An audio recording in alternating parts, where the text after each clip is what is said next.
Баршаңызға сәлем, менің каналыма қош келдіңіз.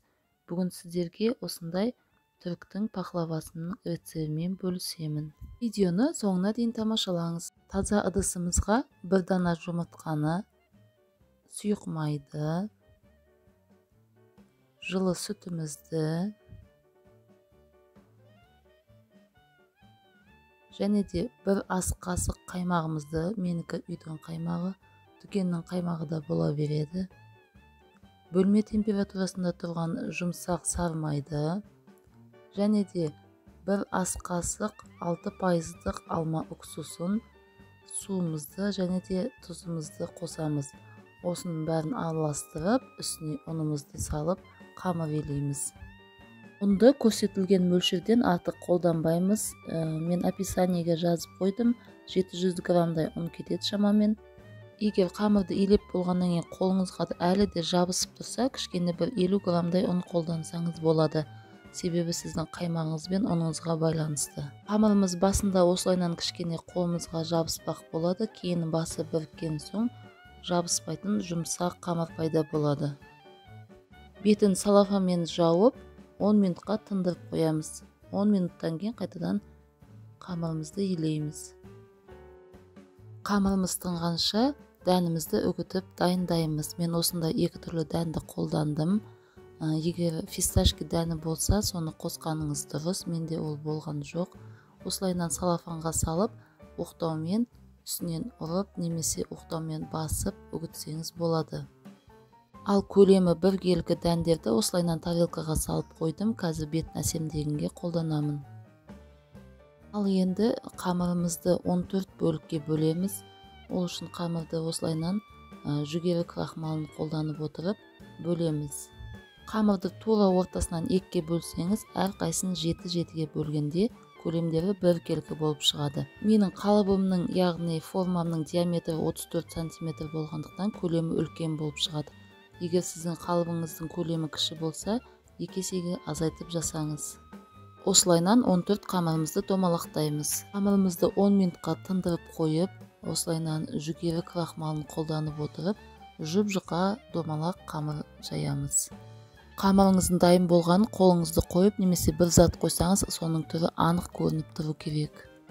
Сосын қамырымызды осылайынан қалыптың үстіне қойып, оқтаумен жүргізсеңіз, өзі қиылып ішіне түседі.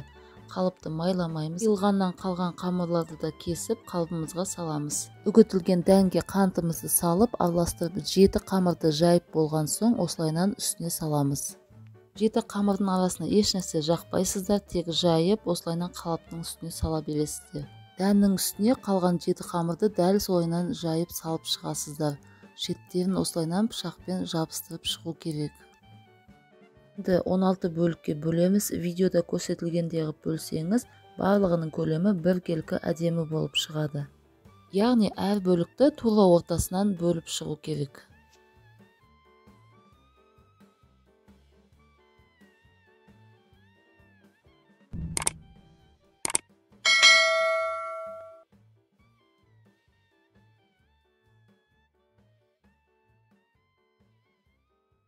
Енді бетін осылайынан грек жаңғағының дәнімен әсемдеп шығамын.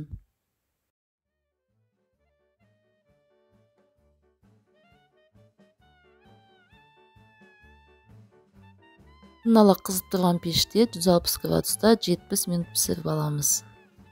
Ерітілген сары майымызды осылайынан бетіне, жиектеріне құйып шығамыз. Қызып тұрған пешімізге саламыз. Енді бетіне құятын сиропымызды дайындаймыз. Суымызға қантымызды қосамыз. 1 шай қасық корицамызды қосамыз. Егер ұнамаса, корицаны қоспай қойсаңыз да болады. Орташа отқа қойып, қант езілгенше араластырып, үстіне 1 ас қасық балымызды салып, тағы да 1-2 минут қайнатып аламыз. Сиропымызды пахлавамыз пісіп дайын болып қалғанда дайындаймыз. Себебі осылай ыстықтай құюымыз керек.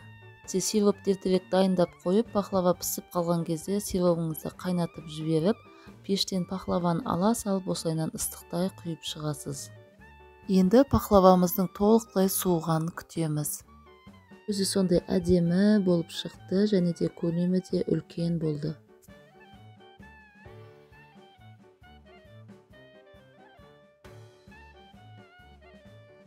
Алынғанда осылайынан оңай алынады. Мен сіздерге ыстықтай көрсетіп тұрмын.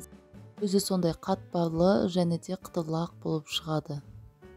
Жегенде осылайынан үгітіліп тұрады. Ал сироптың арқасында тәп-тәтті болып шығады. Міндетті түрде жасап көріңіз, ешқандай да қиындығы жоқ.